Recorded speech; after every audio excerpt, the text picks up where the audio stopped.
ഓരോ മനുഷ്യനും എന്തെങ്കിലും ഒരു പ്രയാസമുള്ളവരാ.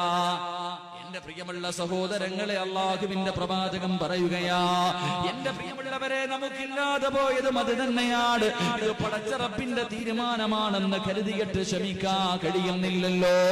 അള്ളാഹുവേ, പടച്ചവനെ ഇന്ന് ആത്മഹത്യ ചെയ്യുന്നത് എന്തിനു വേണ്ടിയാ? പടച്ചവനെ ഇന്ന് തൂങ്ങുകയാണ്. കയറെടുത്തിട്ട് തൂങ്ങുന്ന പെൺകുട്ടികളുണ്ട്.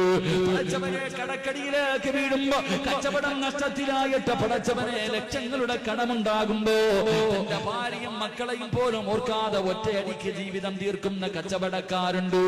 പടച്ചവനെ, ജീവിതത്തിൽ താങ്ങാൻ കഴിയാത്ത വേദനകൾ ഉണ്ടാകുമ്പോ, കള്ളക്കേസിൽ കുടുങ്ങുമ്പോ, അപവാദങ്ങളും പരിഹാസങ്ങളും കേൾക്കുമ്പോ, സ്വന്തം മക്കളെ പടച്ചവനെ വിഷം ചോറിൽ കലർത്തിയിട്ട് തന്റെ ഭാര്യയ്ക്കും മക്കൾക്കും വിളമ്പിക്കൊടുത്തിട്ട് പടച്ചവനെ ആത്മഹത്യ ചെയ്യുന്ന എത്രയോ മുസ്ലിമീങ്ങളെ നമ്മൾ കണ്ടവരാ. എന്റെ പ്രിയമുള്ളവരെ, സമുദായത്തിലേക്ക്, മുസ്ലിം സമുദായത്തിലേക്ക് വീണ്ടും ആത്മഹത്യ ഇങ്ങനെ കടന്നു വരുമ്പോ അതിന്റെ കാരണം എന്തെന്നറിയുമോ?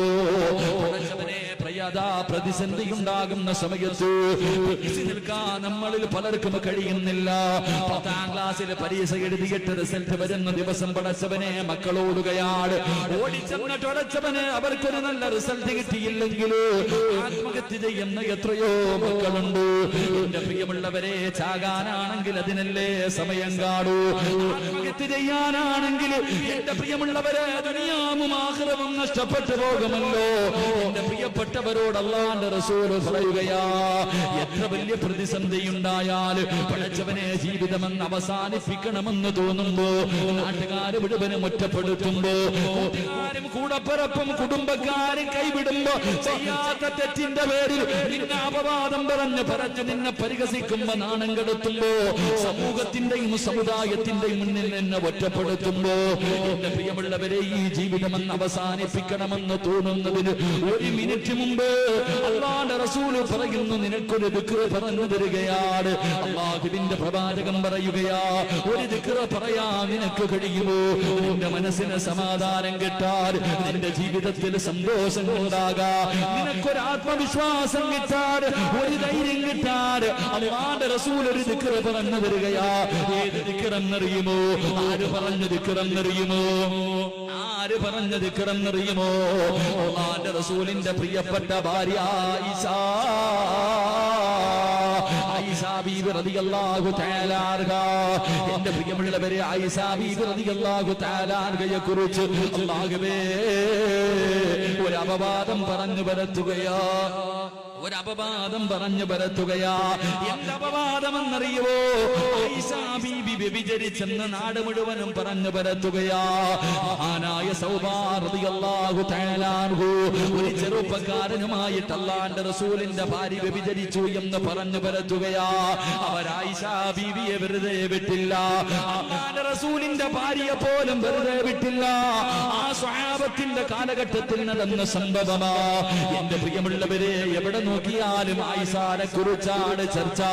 പടച്ചവനെ, പള്ളിക്കകത്തും പള്ളിയുടെ വെളിയിലും ഒരു നാട് മുഴുവനും അല്ലാഹുവിന്റെ റസൂലിന്റെ ഭാര്യയെ കുറിച്ച് ചർച്ച ചെയ്യുകയാണ്. അല്ലാഹുവിന്റെ റസൂൽ കേട്ട് മടുക്കുകയാ. കാരണം പ്രവാചകനാണല്ലോ. അല്ലാഹുവിന്റെ റസൂൽ അത് കേട്ട് മടുക്കുകയാണ്. സഹിക്കാൻ കഴിയാതെ പ്രവാചകൻ തന്റെ വീട്ടിലേക്ക് കടന്നു വന്നിട്ട് പറഞ്ഞു, ആയിഷ, കുറച്ച് ദിവസം നിന്റെ വീട്ടിലേക്ക് പോക ആയിഷ, നിന്റെ വീട്ടിലേക്ക് പോയി നിൽക്കുക ആയിഷ. ആയിഷ ബീവിയുടെ ഹൃദയം പൊട്ടുന്ന വേദനയാ. കാരണം ഭർത്താവ് കുറച്ച് ദിവസം വീട്ടിൽ പോയി നിൽക്കാൻ പറയുകയാണ്. ആയിഷ ബീവിയുടെ ശബ്ദം പോലും വെളിയിൽ വരുന്നില്ല. കണ്ണീരല്ലാതെ മറ്റൊരു മറുപടിയുമില്ല.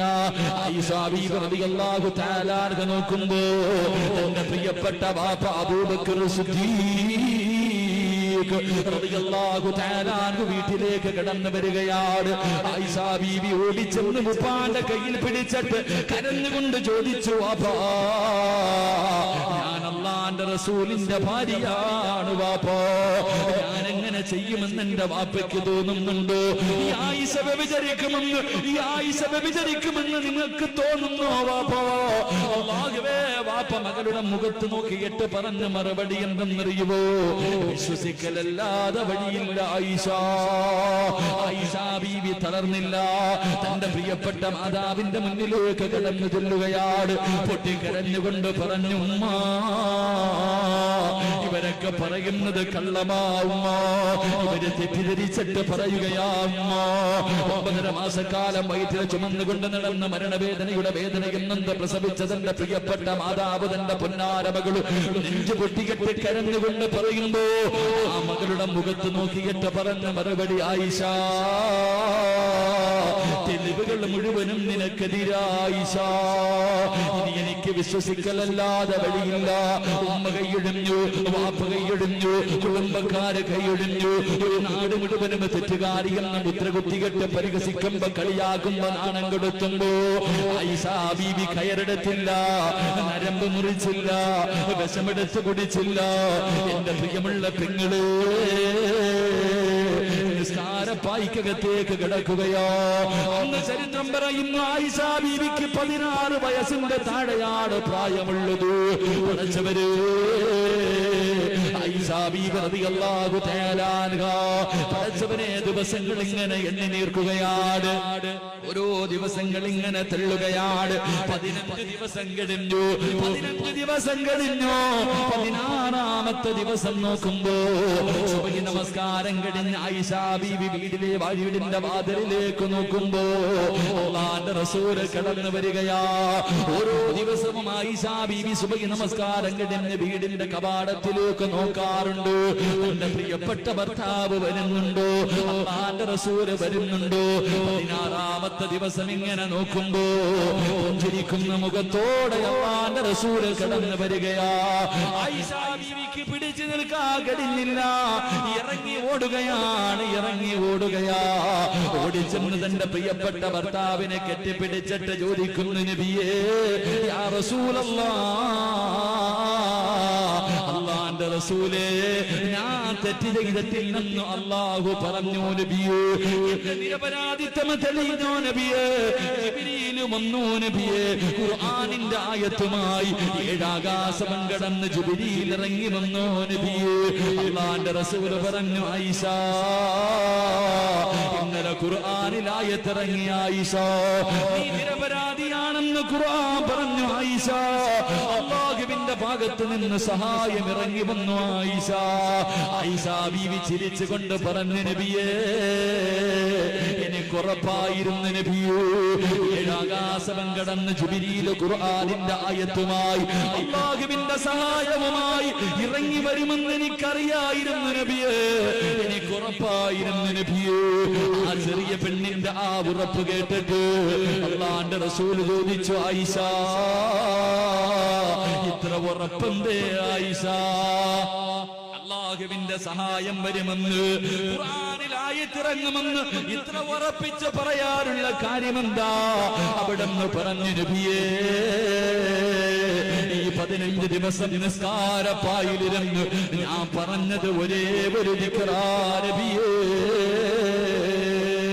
അല്ലാഹുവിന്റെ റസൂൽ ചോദിച്ചു, ആയിഷ, നിനക്ക് ആത്മവിശ്വാസം നൽകിയ, നിനക്ക് മനക്കരുത്ത് നൽകിയ, പ്രതിസന്ധിയിൽ പിടിച്ചു നിൽക്കാനുള്ള ധൈര്യം തന്ന ആ ദിക്ർ ഏതാ ആയിഷ?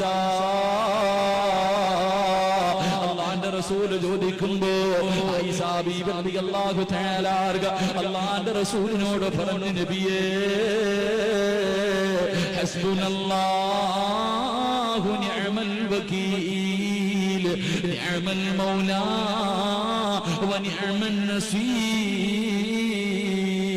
നിസ്കാരപ്പായിലിരുന്നിട്ട് ഈ പ്രപഞ്ചം മുഴുവനെ വടക്കി ഭരിക്കുന്ന രാജാതിരാജനായ മലിക്കുൽ ജബ്ബാറായ സർവാധിനാഥനായ സർവാധിപരനായ മാലിക്കുൽ മുലൂക്കായ പടച്ചറബിനോട് പൊട്ടിക്കരഞ്ഞുകൊണ്ട് ആയിഷ ബീവി പറഞ്ഞു, അല്ലാ, എന്റെ വാപ്പ കൈയിടിഞ്ഞ് പടച്ചവര്, എന്റെ ഉമ്മ എന്നെ കൈയിടിഞ്ഞ് പടച്ചവര്, എന്റെ കുടുംബക്കാരെന്നെ കൈയിടിഞ്ഞ് പടച്ചവര്, ഈ നാട്ടുകാര് മുഴുവനും ഞാൻ തെറ്റുകാരിയാണെന്ന് എന്നെ മുദ്ര കുത്തിയിരിക്കുന്ന പടച്ചവര്, എങ്കിലും സത്യം നിനക്കറിയാമല്ലോ, നിന്റെ സഹായമല്ലാതെ ഇനി ഒരു സഹായം എനിക്കില്ല പടച്ചവര്. കൈവിടല്ലേ അല്ലാ, ഈ പ്രതിസന്ധി ഘട്ടത്തിൽ എന്നെ കൈവിടല്ലേ അല്ലാ. ഹസ്ബുനല്ലാ, എനിക്ക് നീ മാത്രം മതി പടച്ചവര്, എനിക്ക് നീ മാത്രം മതി പടച്ചവര്. ആയിഷാ ബീവി റളിയല്ലാഹു തആല ഈ ദിക്റാണ് പറഞ്ഞതെന്ന് പ്രവാചകരോട് പറഞ്ഞു കൊടുക്കുമ്പോ പാതിരാത്രി ഒരുമിച്ച് കൂടി എന്റെ പ്രിയമുള്ള പെങ്ങള്, എന്നെ ആര് കളിയാക്കട്ടു, ആര് പരിഹസിക്കട്ടു, ആര് നാണം കെടുത്തട്ടു, ഇല്ലാത്തത് പറഞ്ഞ് പരത്തട്ടു, എന്റെ ജീവിതത്തിൽ നിനക്ക് സഹിക്കാൻ കഴിയാത്ത വേദനകളെ സമ്മാനിക്കട്ടു. എന്റെ പ്രിയമുള്ള ചെറുപ്പക്കാരാ, ജീവിതത്തിൽ ഒറ്റപ്പെട്ടു പോകുമ്പോ പടച്ചവനെ പേപ്പട്ടിയെ തല്ലുന്നത് പോലെ എല്ലാവരും ചുറ്റുഭാഗത്ത് കിടന്ന് നിന്നെ കല്ലെറിയുമ്പോ മോനെ പറയടാ, ഹസ്ബുനല്ലാഹു നിഅമൽ വകീൽ, നിഅമൽ മൗലാ വ നിഅമൻ നസീർ. ഈ ദിക്ർ പറഞ്ഞാൽ അല്ലാഹു പ്രതിസന്ധി ഉണ്ടാകുന്ന സമയത്ത് പിടിച്ചു നിൽക്കാനുള്ള മനക്കരുത്ത് നിനക്ക് തരുമെന്ന് നബി മുഹമ്മദ് മുസ്തഫ.